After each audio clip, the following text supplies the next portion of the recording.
Les grosses têtes dans la nuit des temps du 26 juillet 1983. Jacques Balutin, Jean-Yann, Martin Lamotte, Bernard Haller, orchestré par Philippe Bouvard. Question de Madame... Non, de Monsieur Renner, de Chilly-Mazarin. Ça va, vos lunettes, faut changer quand même. Ils ont un coup de mou, là. Qui était le rédacteur en chef du journal Le Moniteur? Tu rêves? Arrête. Oh non. Rivarol? Ah non. Quel moniteur? Quel moniteur de ski? Je connais un très bon moniteur à Genève, si vous voulez apprendre. Il avait fondé ce journal Oui. et il en a pris la direction, bien qu'il ne fût pas journaliste. Napoléon? C'est Napoléon. Voilà, c'est tout. Bonne réponse de Jacques Balutin. T'as demandé.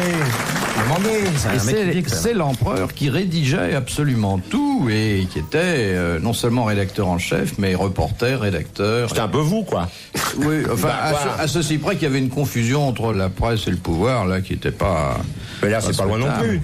Enfin, il savait tout faire, Napoléon. Bah oui. Il était très très bien, cet homme. Je crois que si on avait fait les grosses têtes plus tôt, je l'aurais invité. Ah oui. Vous rendez compte, Napoléon et vous? Ah oui. D'abord, on était de la même taille. Hein. Il serait venu, il aurait fait 3 émissions, la 4e, c'est lui qui l'avait. De Monsieur Nicolas Jecques de Reims, dont je salue la présence parmi nous au balcon. Voilà. C'est pas un mythe. Oui, Montrez-vous, monsieur Nicolas Jecques, s'il vous plaît. Il a l'air. Mi. Monsieur Nicolas Jacques.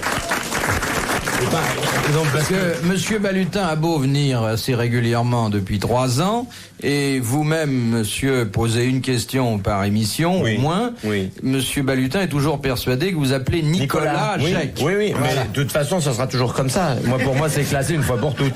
Mais il a été gentil, il s'est présenté, il m'a présenté sa charmante fille et tout. Mais moi, je l'appelle Nicolas Jacques de Reims. Parce que vous avez jamais donné son prénom, alors on sait pas comment il s'appelle. Il s'appelle Michel. Nicolas Jacques. Non, il s'appelle Edward. Édouard. D'ailleurs, il arrive qu'il concourt sous son seul prénom. Doudou. Mais c'est bien parce qu'on croit que c'est un mythe. Et de ce qu'on te le présente, c'est comme les mères Denis. Il faudra amener la mère Denis, Citron ne la connaît pas. Oui, c'est fabuleux. Non, mais Hein. alors, je vous le L'autre donne. jour, on a L'autre jour, il y avait découvert. le gros qui était là, il tenait Oui. 2 chaises. On parle de la mère Denis et il fait qui c'est ça, comme le mec qui a jamais pris le métro. Honnêtement, il savait pas qui était la mère Denis. C'est génial, non? Ce mec qui observe tout à la jumelle, il a jamais vu la mère Denis. On peut pas la rater. Peut-être qu'il... C'est pas génial. Non, honnêtement, sincère. Non, sincère, après. On la jumelle toujours par le petit bout. Mais elle lui a peut-être pas dit qu'elle s'appelait la mère Denis. Denis. Parce que je crois que ça On va, l'appelle Rosine, je ils ont eu une liaison qui a duré quand même un bout de temps.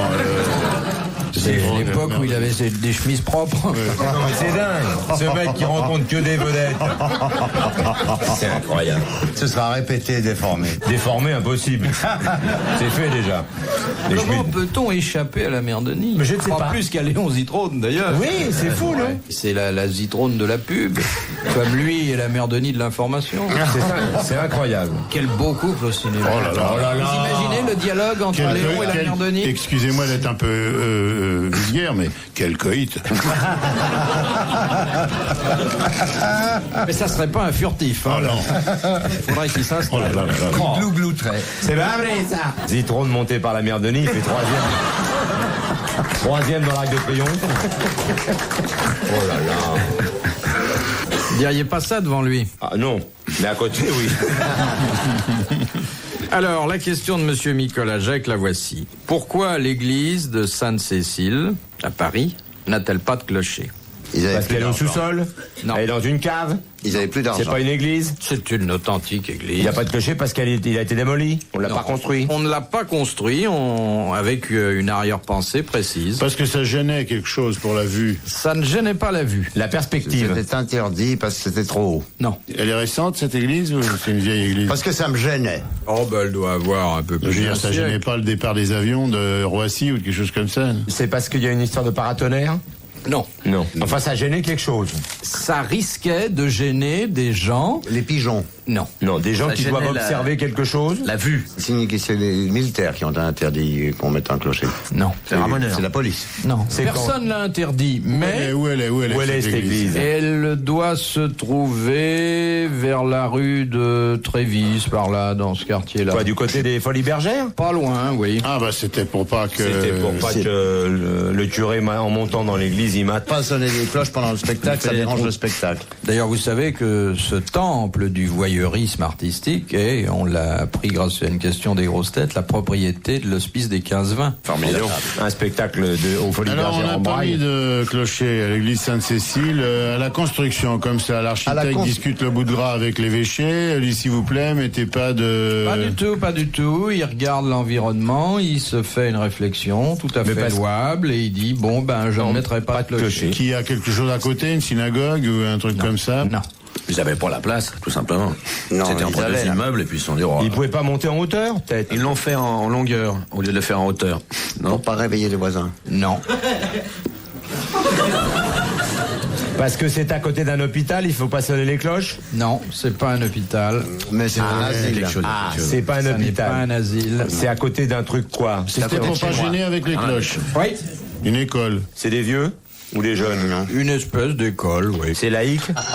C'est laïque. Et ils ont besoin de silence pour se concentrer ou quoi? Ces gens n'aimeraient pas être dérangés par Des cloches. Des cloches. Des chirurgiens, il y en a Le pétale. conservatoire? C'est le conservatoire de musique qui se trouve rue de Madrid, pas très loin. Bonne réponse de Jean-Yann. Monsieur Mikolajek a frisé la fortune. Au conservatoire, maintenant, ils font les synthétiseurs, ils font un foin, ça empêche les mecs de dire la messe. Alors, je veux dire, c'est moins chouette. Les grosses têtes dans la nuit des temps. Sur RTL, de 4h à 4h30. De Monsieur Lafargue de Villefranche, qu'est-ce qui est marqué? Quelle est la mise en garde qu'on trouve sur les bouteilles de vin japonais? Alors, on leur dit, méfiez-vous des contrefaçons françaises. Très bonne réponse de Jean-Yann.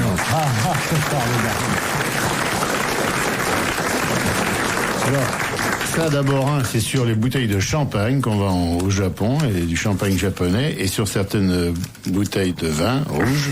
Et alors, il y a un truc très très beau, et malheureusement, je l'ai perdu. J'en avais ramené une, moi, du Japon, où il y avait Bordeaux, père et fils. C'est grandiose. Il a voyagé, Jean, il a vu des tas de choses de Japon. Comment c'est le Japon? C'est très gai. Le vin japonais, ça a le goût de quoi? Ah ben non, le vin japonais qui ressemble au nôtre, il est très bon, puisque de toute façon, les Japonais ont acheté pratiquement tout le Bordelais. Alors, bon, ils reçoivent des quantités de vin de Bordeaux qui arrivent et qu'on met en bouteille. Et le champagne aussi, c'est le même, hein. Non, sur le chapitre qui vous intéresse, cher Bernard Allaire, je suppose les geishas, les maisons de thé, tout ça. Alors là, tu demandes les adresses à Jean, il est très très au courant. Il n'y a pas de numéro. Non, mais je vous ai déjà dit que j'étais pas très bon là-dessus, au Japon. Au Japon. J'ai pas connu de trucs vraiment formidables. De Monsieur Saint-Ard, de Mantes-la-Ville, qu'est-ce qui se reproduit exactement tous les 56 ans? Une catastrophe. C'est dans le genre éclipse, ça. Non. C'est pas un animal. Ça revient avec une régularité absolue. D'horloge. C'est au niveau planétaire. Il y a peut-être effectivement une notion planétaire qui intervient. C'est pas une histoire de grande marée? Non. Ça concerne les montres, on peut. Non, faut rattraper une minute ou je sais pas quoi, non. C'est une catastrophe ou c'est un cycle? Ah non, c'est un cycle. Ah bon. C'est pas les adieux de quelqu'un au musical, enfin, un type qui tous les 56 ans dit j'arrête, et puis il reprend. Il fait une tournée. C'était de nom, hein. À qui pensez-vous? Non, je n'en sais rien. Il pensait à Tino, forcément. Ça nous concerne? Oui, est-ce qu'on Nous, s'en les aperçoit? On ne le sait pas, nous, non. Mais alors pourquoi nous poser des questions comme ça? Ça rentre dans le coup des signes, là, non, de cancer, verso, machin. Non. Et c'est pas Enfin, ça n'est pas tellement éloigné, mais le zodiaque, quand même, n'a pas de part là-dedans. Est-ce que C'est pas les années chinoises, l'année du chien, l'année du tigre. Non, mais on ça. se rapproche un peu. Est-ce que c'est tous les 56 ans que le soleil, la lune et la terre sont dans un sens à l'envers? En se faisant bonjour. Non. Ils sont alignés dans l'autre sens. Non. C'est un alignement de planètes? Non. C'est pas un jour en rab ou un truc comme ça, un calendrier qui a été mal foutu, puis un jour qui se balade, Non, tous les mais 56 ans. on se rapproche quand même. On gagne quelque chose tous les 56 ans? Non. Ou on perd une seconde ou une minute? Ou la Terre? C'est la Terre qui se redresse un petit peu ou c'est que ça allonge un peu? Non. C'est les océans qui prennent un peu plus tous les 56 ans sur la Terre? Non. Ça vous ennuie ce que je vous raconte? Non, mais je crois que encore que C'est une lassitude. voir un ami sombrer. Bah je sombre pas, je patauge, là, c'est pas pareil. Dans le genre calendrier grégorien, une chose comme ça. ça, 365 jours, un calendrier. Vous le dissimulez. Alors c'est le calendrier solaire qui... Alors d'accord, on rattrape un jour tous les 56 ans, une nuit, une heure. C'est beaucoup plus simple que ce que vous allez chercher là. On rattrape un jour. Non, on perd rien, on rattrape rien. Non, c'est le temps que met, je sais pas, la Terre pour accomplir, ou le Soleil, ou Neptune qui se balade. Elle s'en fout complètement, la Terre, elle est naze. Elle en peut plus. Péter dans le nez un jour ou l'autre. Tous les 56 ans. C'est une histoire de calendrier. C'est pas chaque fois que la gauche est au pouvoir, tous les 56 ans. Et puis après, c'est la droite. C'est la Lune. Non, c'est une histoire de calendrier. Alors de calendrier quoi? Français, chinois, interplanétaire, mondial, quoi? Ah, tous les 56 ans, les jours et les dates sont à la même... Tombe pile pareil. Tombe pareil. Oui. Le calendrier revient, se renouvelle tous les 56 ans et on repart exactement sur les mêmes bases. Bonne réponse de Martin Lamotte.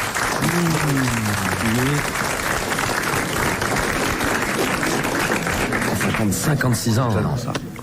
92 piges, j'aurais. Quoi? Quand ça va revenir au même machin. Non, mais pas le jour de ta naissance. Bah si. Pour que ça revienne pareil que le jour de ta naissance, c'est 56 ans plus tard. Oui, c'est ce que je dis. Alors vous aurez 112 ans quand ça reviendra pour la seconde fois. Il faut garder le calepin. Ah, je serai encore vert. Je suis sûr que vous serez un beau vieillard. Regardez, je le suis déjà presque. Alors, rendez-vous compte, vous pouvez déjà avoir un aperçu très net de ce que ça va donner. Plus de 112 ans, pas terrible, hein. Avec les nouvelles techniques. Eh oui, on fera de la gym à ça. Avec le plastique, le silicone. Moi, j'ai vu à la télévision un truc il y a 3-4 jours, là, où ils prennent les gens vers 90 ans, ils leur font lever les bras. C'était génial, j'avais pas vu ça à la télévision. Il y avait un mec qui faisait une émission sur la sénilité. Alors il avait quelques vieillards comme ça devant lui, et puis alors il parlait devant eux comme on parle dans une ménagerie, en disant alors vous voyez, il mange bien ceux-là. Alors ceux-là, il se déplace tout seul. Alors voyez-vous, celle-ci, elle n'arrivait pas à bouger il y a 6 mois. Alors maintenant, elle arrive à aller toute seule sur son pot. Alors vous voyez, vas-y. Alors celle-là, non. Alors celle-là. Alors il parlait devant comme ça. Alors les petits vieux, ils canaient doucement. Si on a vu un bout. Oui, c'est vrai. Génial, le mec, il parlait comme ça. Il savait habiller un hospice entier en survette. Bah, le type, tout. Simplement, le problème, c'était pour pas les manipuler. Il voulait qu'ils se déplacent eux-mêmes, quoi. Il se disait, plus on les exerce, ils arriveront eux-mêmes à trimballer leur robe de chambre ou leur truc, sans qu'on les habille. Philippe Bouvard sur RTL, 4h, 4h30, les grosses têtes dans la nuit des temps.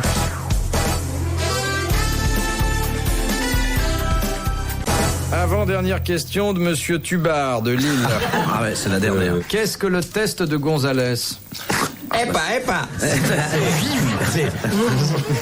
C'est un des tests les plus rapides qui existent. Gonzalez. C'est un espagnol, ça m'a Le test de Gonzalez.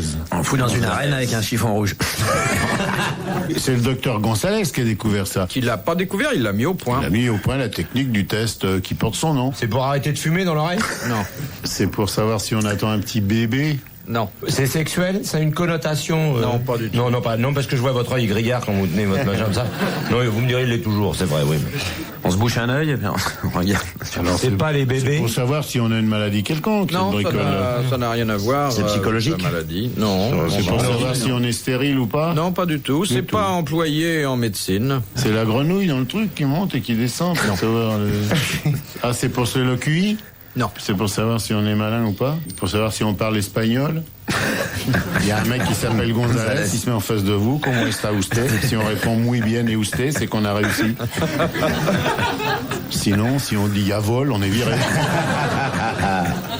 Et ça se pratique encore couramment, ça?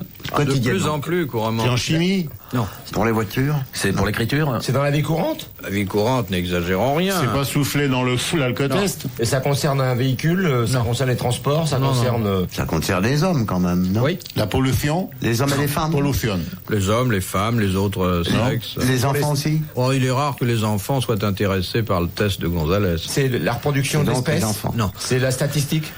Non. Politique? Non. Et ça intéresse les humains en général? En général, c'est beaucoup dire, une certaine catégorie socio-professionnelle, et puis généralement la presse fait écho de ça, et le grand public est parfois amené à s'interroger ou à Savoir quel est le sexe d'une personne. ou à être au courant des résultats d'un test de Gonzalez. C'est une question de recensement ou de choses comme ça, démographie. C'est une question de bouffe dans le monde? Non. C'est la bourse. Aptitude physique. C'est pour la sécheresse ou des choses comme ça? Non. Ça concerne l'argent. Non. Est-ce que le fait que ce soit Gonzalez qui a trouvé ça et qui doit être mexicain ou Non, de là-bas, on s'en fout? On s'en fout. Aucune importance. C'est Gonzalez, bon, rendons-lui hommage en passant. Bravo, Gonzalez. Et il a découvert ça il y a longtemps, Gonzalez.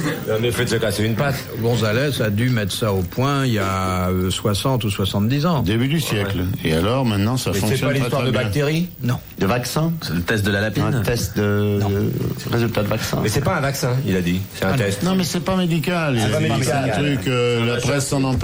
C'est pour le... Moi, j'aurais dit que c'était une question de 48%, 52%. Alors, il arrive parfois qu'un médecin corrobore un test de Gonzalez, mais je veux dire, on n'a pas besoin d'un médecin pour ça. Il a mis ça au point il y a Et alors la 60 ans. presse, dès qu'il y a un test de Gonzalez favorable ou défavorable, la presse s'en empare immédiatement. Et elle dit, tiens, le test de Gonzalez n'a pas réussi. Non, elle parle pas du test de Gonzalez. Alors, Monsieur Dubar de Lille a gagné 500 francs. Il a gagné un disque, le 3e des grosses têtes, et il va avoir tout de suite droit à vos applaudissements. Bravo.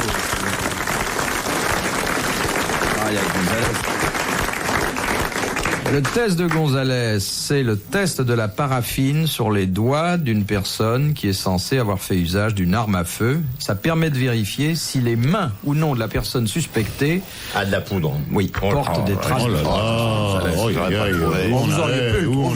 où on allait. Ça, c'est pas possible.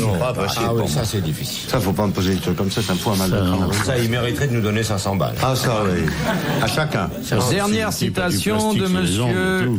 Maciejewski de Huchel, Attention, ça, c'est très dangereux. qui a dit: la grammaire étant l'art de lever les difficultés d'une langue, il ne faut pas que le levier soit plus lourd que le fardeau. M'en vais, moi, si vous le permettez.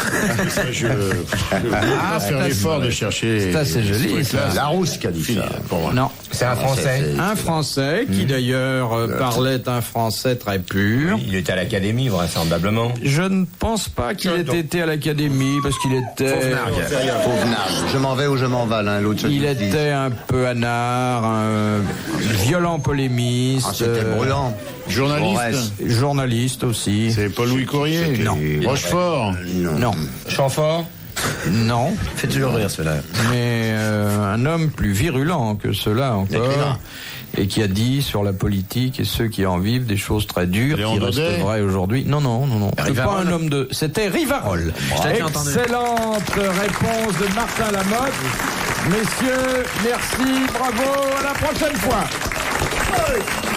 Retrouvez les grosses têtes dans la nuit des temps sur RTL.fr.